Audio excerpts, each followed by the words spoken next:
اللہ تعالیٰ کے انعامات نعمت بھی ہے اور آزمائش بھی۔ اللہ تعالیٰ کے نیک بندوں کی یہ حالت ہوتی ہے کہ جس قدر نعمتیں ان کے پاس ہوتی ہیں ان کو دو جہتوں سے دیکھتے ہیں، ایک جہت نعمت سے، دوسری آزمائش اور امتحان ہونے کی جہت سے۔ مطلب یہ ہے کہ وہ اپنے اوپر اللہ تعالیٰ کے انعامات فائز ہوتے دیکھ کر بے فکر اور مطمئن نہیں ہوتے، کیونکہ بعض دفعہ نعمتیں امتحان کے طور پر بھی عطا ہوتی ہے، اس لیے وہ اس سے بھی ڈرتے رہتے ہیں کہ کہیں اس امتحان میں ہم ناکام نہ ہو جائیں۔ بس اللہ تعالیٰ کا سچا بندہ دونوں جانبوں کا حق پوری طرح ادا کرتا ہے، وہ نعمت کو نعمت بھی سمجھتا ہے اور اس کا شکر ادا کرنے سے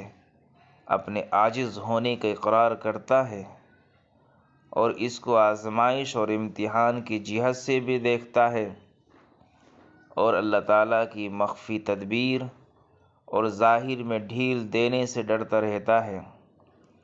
حق تعالیٰ شانہ فرماتے ہیں سنستدرجہم من حیث لا یعلمون، ہم ان کو آہستہ آہستہ اس طرح پکڑیں گے کہ ان کو خبر بھی نہ ہوگی۔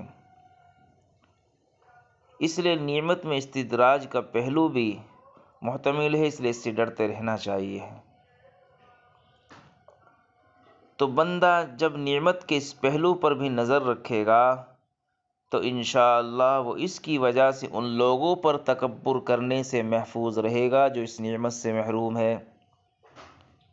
کیونکہ انسان جب اپنے اوپر اللہ تعالیٰ کی طرف سے ظاہری اور باطنی نعمتیں دیکھتا ہے، مثلا احوال، علوم اور مواہب اور معارف اور کشفیات وغیرہ، اور اس کے ساتھ یہ بھی دیکھتا ہے کہ ان نعمتوں کی وجہ سے مخلوق اس کی تعظیم کرتی ہے، تو بعض دفعہ وہ سرکشی اور تکبر میں مبتلا ہو جاتا ہے اور اپنے آپ کو دوسروں سے افضل اور اعلیٰ سمجھنے لگتا ہے۔ چنانچہ حق تعالیٰ شانہ فرماتے ہیں کلا ان الانسان لیطغی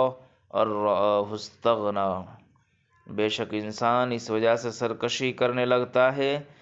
کہ وہ اپنے آپ کو دوسروں سے مستغنی دیکھتا ہے۔ اس لیے میرے محترم دوستو، دنیا میں بلائے نعمتوں سے زیادہ ہے، کیونکہ دنیا میں کوئی نعمت جو انسان کو اللہ تعالیٰ کی طرف سے عطا ہو ایسی نہیں ہے جو بلا سے خالی ہو۔ پس ادنا بلا تو یہ ہے کہ حق تعالیٰ نعمت کا حق ادا کرنے کا اس سے مطالبہ کرتے ہیں، اس کا کما حقہ شکر بجا لائے اور اس کو حق تعالیٰ کی طرف منسوب کرے اور اسی کی طرف سے سمجھے جو اس کا پیدا کرنے والا ہے، اور اس نعمت کو اسی موقع پر صرف کرے، خرچ کرے جس میں خرچ کرنے کا اللہ تعالیٰ نے اس کو حکم دیا ہے۔ پر جو شخص نعمتوں کے مشاہدے میں پوری طرح مستغرق ہے اور ان کے ساتھ لذت حاصل کرنے سے کب فارغ ہوگا اور اس کے دوسرے پہلو پر کب تک نظر نہ کرے گا؟ تو میرے محترم دوستو، اسی طرح مصائب میں بھی دو جہتیں ہیں، کیونکہ مصائب خود تو بلا اور مصیبت ہے ہی، مگر ایک پہلو بھی ان میں نعمت کا ہے، وہ یہ کہ مصائب سے، پریشانیوں سے گناہ معاف اور درجات بلند ہوتے ہیں، اور ان پر صبر کرنے کا بہت بڑا ثواب ہے۔ اور جیسا کہ نعمتوں میں حق تعالیٰ شانہ کی طرف سے شکر وغیرہ کا مطالبہ ہوتا ہے، اسی طرح مصائب میں صبر کا مطالبہ ہے، صبر کیجیے۔ وبشر الصابرین ان اللہ مع الصابرین، اللہ تعالیٰ کی ان آیتوں پر غور کریں، نیز یہ کہ ان کے دور ہونے کے لیے حق تعالیٰ کی طرف سے رجوع کریں، حق تعالیٰ شانہ ہی کی طرف رجوع کرے، مخلوق کی طرف رجوع نہ کرے، اور ان کو رضا اور صبر کے ساتھ برداشت کریں۔ صبر کے معنی یہ ہے کہ اللہ تعالیٰ کی شکایت دوسروں کے سامنے کرنے سے اپنے نفس کو روکے، اور یہ دوسروں کے سامنے مصائب کی شکایت کرنا اللہ تعالیٰ کی عظمت شان سے جاہل ہونے کی دلیل ہے، کیونکہ اس صورت میں تم قوی کی شکایت کمزور سے کرتے ہو،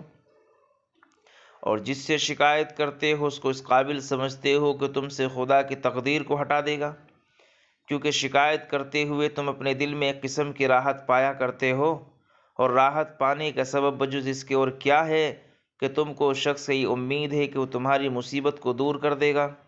حالانکہ تم ایسے شخص کے پاس شکایت لے کر جا رہے ہو جو اس کو دور نہیں کر سکتا، کیونکہ جو مصیبت تم پر نازل ہوئی ہے اس کے دفع کرنے پر بجز اللہ تعالیٰ کے کوئی قادر نہیں جس نے اس کو نازل کیا ہے۔ تو تمام مصائب میں، پریشانیوں میں، الجھنوں میں باری تعالیٰ ہی کی طرف ہم رجوع کریں اور اسی سے اپنی پریشانی کا حل کرائیں۔ اللہ ہم کو شکر گزار بندوں میں شامل فرمائے، اور پریشانی اور مصائب آنے پر ہمیں صبر کی توفیق عطا فرمائے۔